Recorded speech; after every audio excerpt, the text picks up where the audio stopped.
Kemarin kita mendapati bahwa firman Tuhan dapat menghasilkan dampak-dampak yang sangat berbeda pada orang-orang yang berbeda, dan bahwa dampak-dampak ini ditentukan oleh reaksi-reaksi dari orang-orang yang mendengarkannya.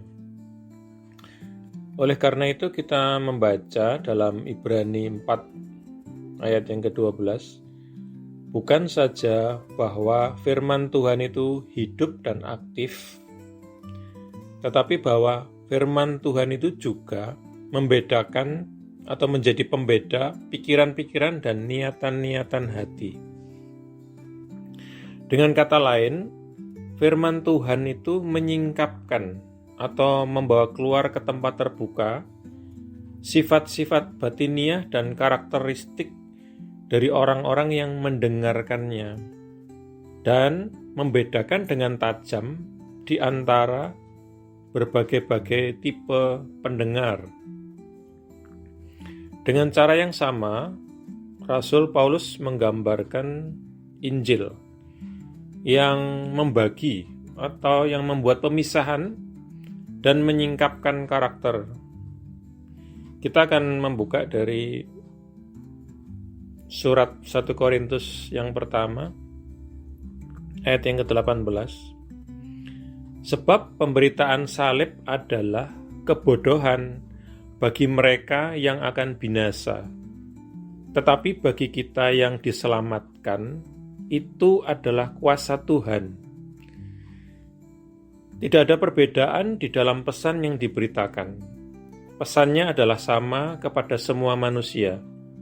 Perbedaannya terletak pada reaksi orang yang mendengarkannya.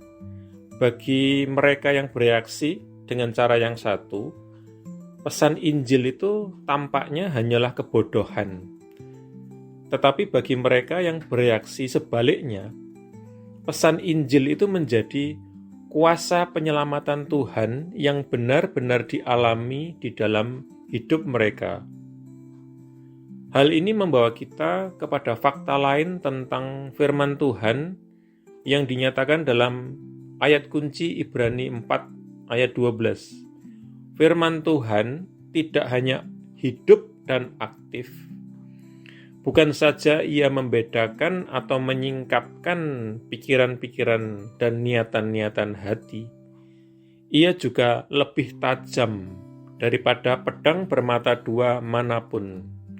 Yaitu, firman Tuhan itu membagi atau membuat pemisahan terhadap semua orang yang mendengarnya menjadi dua kelompok, yaitu orang-orang yang menolaknya dan menyebutnya sebagai kebodohan, dan orang-orang yang menerimanya dan menemukan di dalamnya kuasa penyelamatan Tuhan.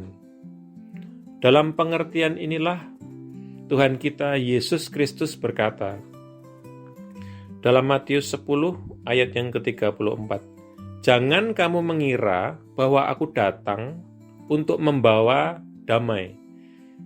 Kalau kita melihat teks aslinya, kata membawa itu juga diterjemahkan melemparkan. Jangan kamu mengira bahwa aku datang untuk melemparkan damai di atas bumi. Aku tidak datang untuk melemparkan damai. Aku tidak datang untuk membawa damai, melainkan pedang. Sebab aku datang untuk memisahkan seseorang terhadap bapaknya, anak perempuan terhadap ibunya, dan menantu perempuan terhadap ibu mertuanya. Pedang yang Kristus bawa ketika dia datang untuk dilemparkan ke atas bumi ini adalah pedang yang dilihat Rasul Yohanes keluar dari mulut Kristus di Pulau Patmos. Pedang bermata dua yang tajam, firman Tuhan. Anda dapat melihatnya dalam Wahyu 1 ayat 16.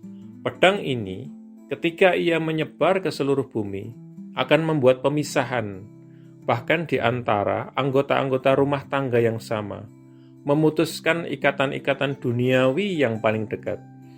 Dan dampaknya ditentukan oleh respons dari masing-masing individu. Kita berdoa, Tuhan, tolonglah aku untuk meresponi firman-Mu dengan cara yang benar, sehingga firman-Mu terus-menerus mengubah hidupku. Aku ingin menjadi semakin dan semakin serupa seperti Engkau dan melihat kuasa firman-Mu memperbaharui hidupku dan sekelilingku. Amin.